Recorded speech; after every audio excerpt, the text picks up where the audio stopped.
আসন্ন ঈদুল আজহা উপলক্ষে ঘরমুখো মানুষের স্বাচ্ছন্দ্যে বাড়ি ফেরা নিশ্চিত করতে ট্রেনের অগ্রিম টিকিট বিক্রি শুরু করেছে বাংলাদেশ রেলওয়ে।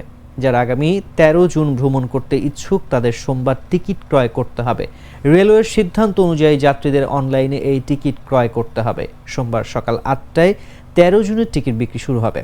রেলওয়ের সিদ্ধান্ত অনুযায়ী যাত্রী সাধারণের টিকিট ক্রয় সহজলভ্য করার জন্য পশ্চিমাঞ্চলে চলাচলরত সব আন্তনগর ট্রেনের টিকিট সকাল ৮টায় শুরু হবে, আর পূর্বাঞ্চলে চলাচলরত সব ট্রেনের টিকিট দুপুর ২টা থেকে বিক্রি শুরু হবে। এছাড়া আগামী ১৪ জুনের টিকিট ৪ জন, ১৫ জুনের টিকিট ৫ জন এবং ১৬ জুনের টিকিট পাওয়া যাবে ৬ জন।